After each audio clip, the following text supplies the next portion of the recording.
Welcome to Clapback with the Facts podcast, where we are providing you with the information you need to know about what's politically impacting Black women across the country.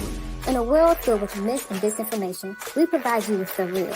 If you're a Black woman, representing Black women, or in the community with Black women, we are here to clap back and give you the facts. Thank you for joining episode 25, Post-Election 2024 Reflections.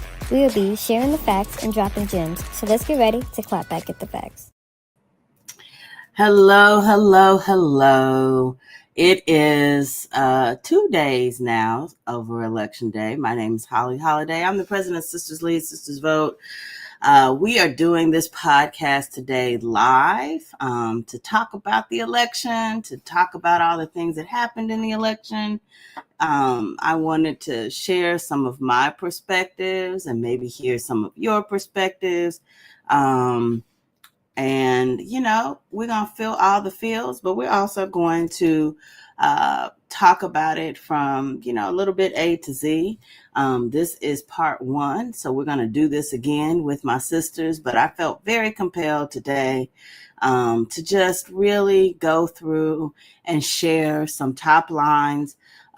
Yesterday, I was able to spend the day in some analysis and review some numbers and review exit polling data, review races, although I do want to stress here that many of these races are not called yet. So we do have a number of races around the country where they are still counting, where the current count is too close to call. So for those races, I want people to continue to stay encouraged, to not falsely call races that the ballots have not yet been counted, and also understand a little bit about our process. So let's talk about it a little bit. So what happened? I'm going to start with kind of the process, and what happens election night is simply this. Election night is the demarcation point for when ballots can be accepted. And every single election jurisdiction has a different way. And I don't mean that they don't count everything, but the process of counting is very different, which is why during the night you hear some things very early and other things late. And why still to this day, we have certain jurisdictions that just have yet to be called because they are still counting. This is especially true for like mail-in ballots, because mail-in ballots have to be postmarked the day of election, but may not even start to come in until days later. And so it is very important, especially for those races that are running particularly close, that we remain vigilant to make sure that all ballots are counted. Okay, let's just get into it. I know how y'all are feeling, and I understand that for many folks, at least the folks who are watching me, this feels like a really heavy moment because we wanted to do something spectacular, and that is to put a Black woman in the White House by the name of Kamala Harris. And that did not happen. But I should say, and a lot of great and wonderful things did happen.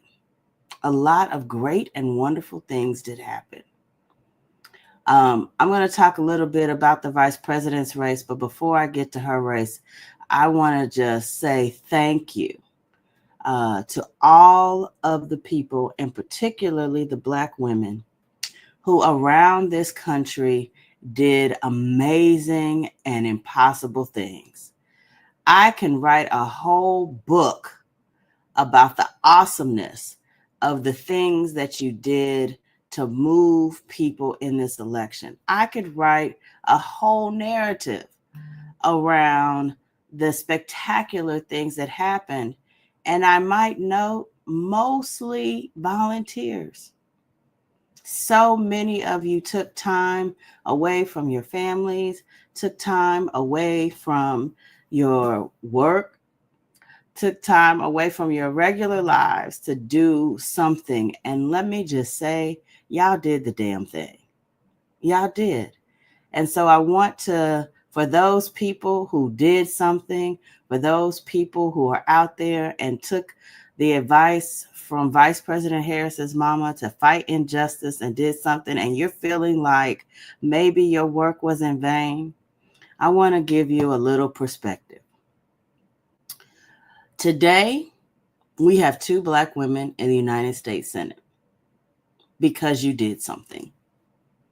That has never happened before. Today, every single Black woman in Congress that was on the general election ballot won their seat, even the hard ones. So people like Representative Lauren Underwood, she going back to Congress.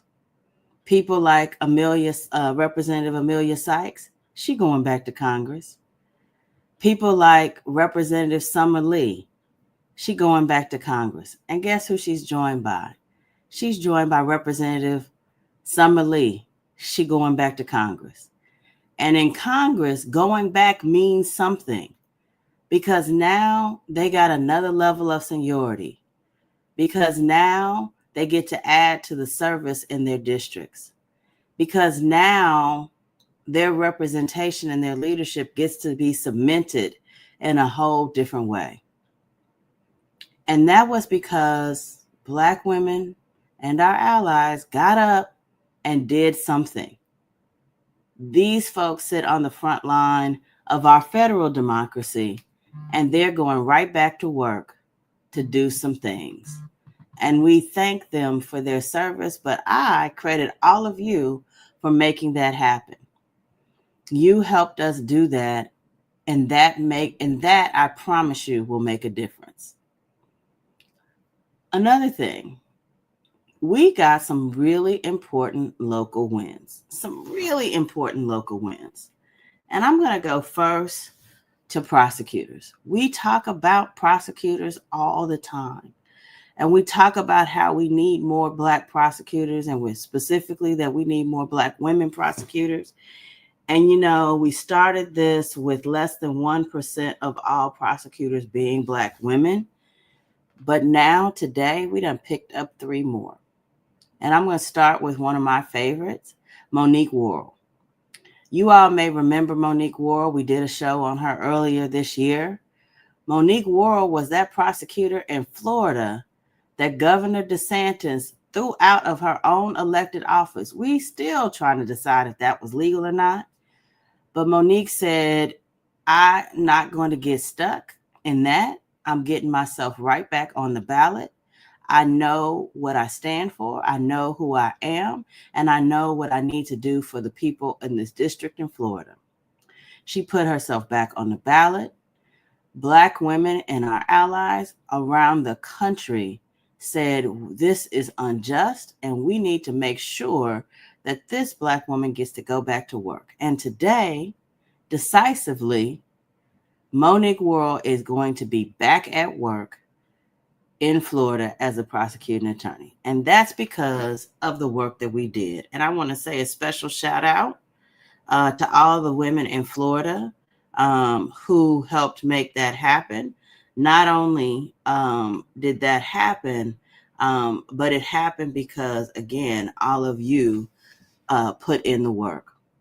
You know who else we sent back? Representative Fani Willis. You remember her. She was the one that had the guts to stand up to the Trump machine in Georgia. She was the one that they tried to go through all her personal business to discredit and disclaim her. You know who I'm talking about. Well, Attorney Fani Willis is back as the Fulton County District Attorney, because guess what? She won.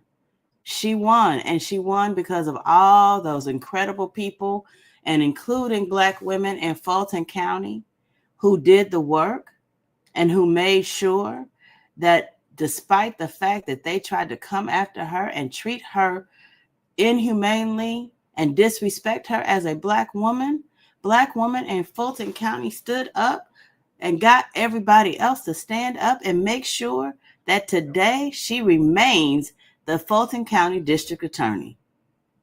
I can keep going. In my home state of Missouri, and hopefully you all got a chance to see the candidate spotlight that we did with her, Melissa Johnson. Now we talking Missouri, and I know y'all know that y'all ain't always checking for Black people in Missouri, and we not talking St. Louis. We talking Jackson County, Missouri, which is on the western side of the state, where Kansas City is, home of the Chiefs. Y'all know I had to get that in. We'll talk football later. Don't worry.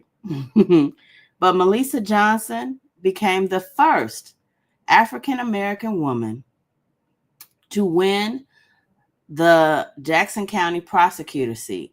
And today, Missouri is now home to 2 top prosecutors that are Black women. And you know why? Because y'all got out and voted, because you did the work, because it makes a difference. And I point these particular things out. I point out Florida, where we got Monique Worrells and also another person who I can't remember her name, and I feel awful that I can't remember it right now. But we got her. We got 2 Black women prosecutors in Florida. We got 2 Black women prosecutors in Missouri.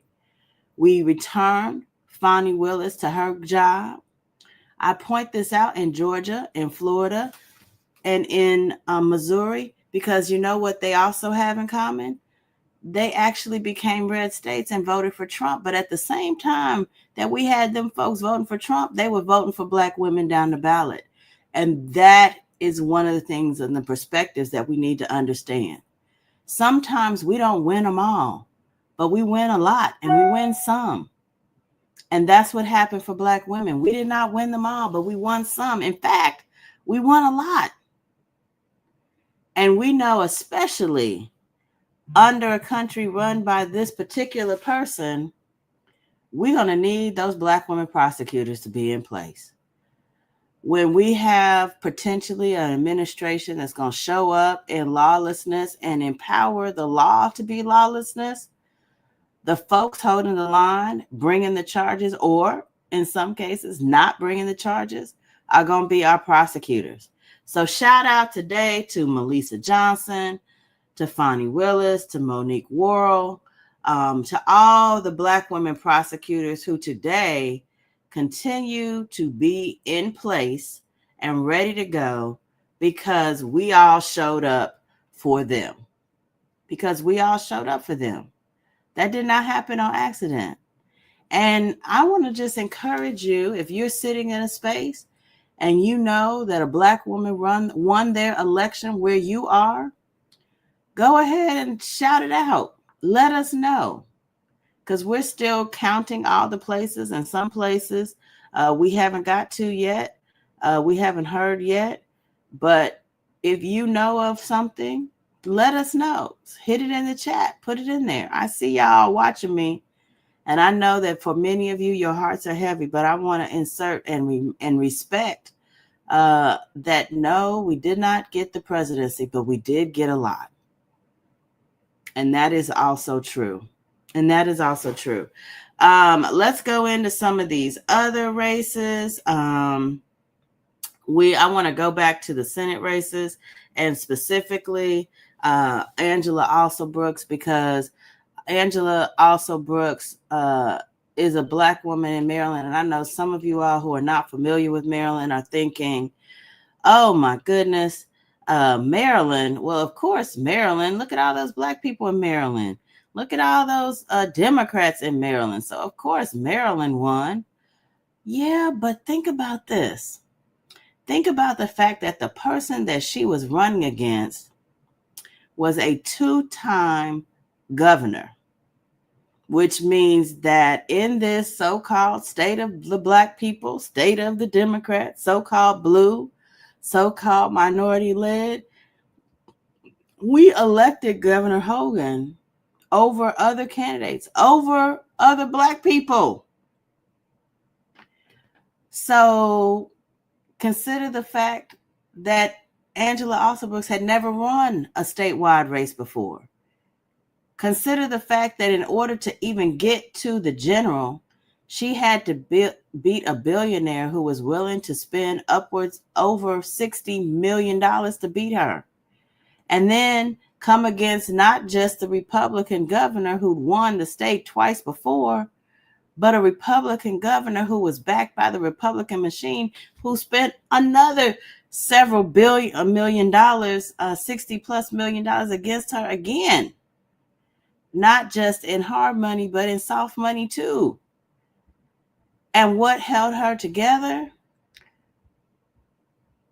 A network of Black women working with our allies, being strong, being intentional, recognizing and understanding the electorate that we were dealing with, and making sure that they understood what the real difference was, that they understood what the choice was, because this year, unlike previous years, we've organized in a different place.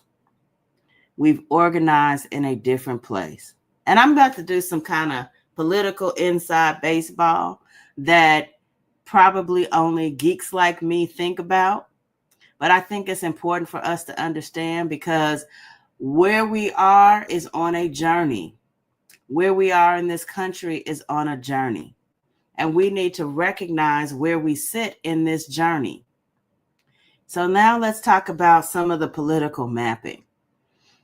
Because you look at that map and you see a sea of red. And when you see a sea of red, you think to yourself, this is a journey of people who don't see people who look like me and others who are now going to feel very unseen. But in this same election where we saw that, I want y'all to note that Virginia came through strong. Virginia was blue. People weren't sure about what was going to happen there, but Virginia is a blue state. And why is that important?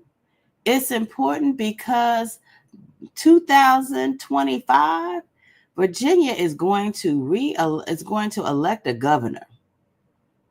And we know that we need our governors more than ever now, because it is the governors and our state legislators that help to make the difference between what happens with that money that we get from the feds. So we're about to go and elect a legislature in Virginia. And if we want to make sure that those legislators are good stewards of the money that we will be getting from the federal government, that they go into programs like education, like Medicare, like Medicaid, then we need to know that we have folks, again, on the front lines. And while our national picture may not be as strong, our front lines are growing and developing. And that's one of the key messages that I wanted to get out today. Guess what else happened? And this is like breaking news. What else happened is in North Carolina, we broke the supermajority. You know what that means? That means that now our Democratic representatives in the state of North Carolina are now not going to get run over. We flipped key seats right outside of Raleigh. Why does it matter? Because it means that Republicans no longer hold the power to override the vetoes, which then force the governor's office to have to negotiate. It means now we get to have the kinds of conversations in North Carolina that we need to have. It means that we now have an opportunity to start to rebuild on our issues. And at the end of the day, whilst the party tells us the party structure gives us a little information, the real deal is, how do we as Black people push on the issues that are most important to our families? And we win when we're able to be a part of the conversation. And my hope is that when we have a balanced government and we're not dealing with these supermajorities, we get to be back in the conversation. It creates a moment of opportunity and access. And I'm sharing this. Maybe this isn't the message for the general public, but I am really talking to all of the people, any of the people who took time to do something in this election, who felt that mantra deep in their core, and they need to know that it meant something. This conversation is for you. This conversation is to know that your work made a difference. We did not get the presidency, but we did gain a lot, and we would not be here had you not done something. All right. I'm going to spend a few moments just talking a little bit about what's next, and then we'll close it out because I want to make sure that, I always like to make sure that people recognize that there's hope here. I'm going to remind you because I know we've talked about this before, but how important it is, because now we're going to be in a space where we get to take some time and rest. We started this year with over 1,200 Black women running for office. 1,200 Black women running for office. That is amazing. So before the primaries, we started with 1,200 Black women. We had 796 Black women running as Democrats, 56 Black women running as Republican, and 301 running as nonpartisan in nonpartisan races. And after the primaries, there were still over 600, almost 700 women on the ballot. We had over 500 women running as Democrats, around 34 women running as Republican, and 108 still running in nonpartisan races. And so I want to share that with you because all of that matters. And as much as this election was about winning a presidency and supporting a Black woman for president, and I would say women, period. And so as there were some things that seemed like we are living in an anti-woman period, I want you to know that there are also spaces where women stood up and made a difference. And then finally, I end with this. As many of you may know, as president of Sisters Lead, Sisters Vote, I am also part of Win with Black Women and also connected to the Black Women's Leadership Collective, which is a coalition of Black women leaders and organizers that lead institutions and have great influence in this country. And I want you to know, especially to the Black women who stood up and did something, that Black women as a community, we did not get everything we sought, but we are stronger today than we were yesterday. We are stronger today than we were even 4 years ago. We are stronger today than we were 30 days ago. And our strength is not defined by the races that we lose, but what we do after. And I want you all to know that we are prepared for after, that we are going to be continuing to organize, that we're going to continue to do the things. And no, this is not a moment where we're building momentum, because that's not where we're at. But know that we are resting, we are contemplating, we are strategizing, and we will be back in force to deal with all the elections that are to come, to support all the Black women who were elected. Because the thing that we know for sure is that for the hundreds of Black women who won their elections yesterday or who will win their elections in the coming weeks, the world for them to serve in got a lot harder. So we're going to take some time to be peaceful, to reconcile, to lament, to pray for those who pray. But know that we are stronger today than ever, and we are far from done. We will be back next week for Clapback again, giving you part 2 with a little bit more inspiration, a lot of laughter, hope, and joy. I'll be joined by my co-hosts, Simone Henderson and Chantel Mullen. But today I just wanted to share a few of the perspectives that I had about this race and to encourage especially all of you all who did so many tremendous things. You all's work was important, it was relevant, and I thank you for it. And if I'm being completely honest, I'm going to ask you to do it again at some point in the future because it matters, because it made a difference, and because we have more things ahead of us than behind us. All right, y'all. Don't forget to like, follow, and subscribe. I'd love to hear your comments. So go ahead and post any comments that you might have in the comment section. Let us know how we're doing. Let us know how you're feeling about this election. We'll be back to talk about it all and more. I don't know. Maybe I'll even do a Clubhouse or maybe a Twitter space later today just to hear more directly from you. Maybe I'll tap into those voices for Kamala Harris and see what they're talking about. But listen, just know this election was important.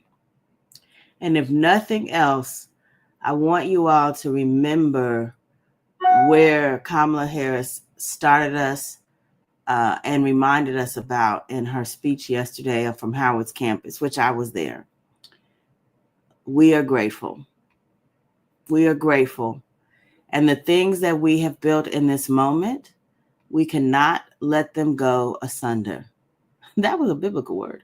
We cannot let them fall apart. We have to stay strong. We have to stay together. We have to strategize together, and we have to build for what's coming. All right, I'm done. I appreciate y'all. We'll talk soon. Like, follow, and subscribe. Thank you for joining us here on Clapback Get the Facts podcast. We hope that you're leaving feeling more informed and ready to provide others with the facts. We would love to hear your biggest takeaways from this episode, so post the show on your Instagram story and tag us at Sisters Lead. Also, if you haven't already, don't forget to subscribe so you'll never miss an episode. And while you're at it, please leave a review so others can get some sense of the facts that we're providing. Finally, if you would like to learn more about local resources and other projects we're working on, go to sistersleadsistersvote.org.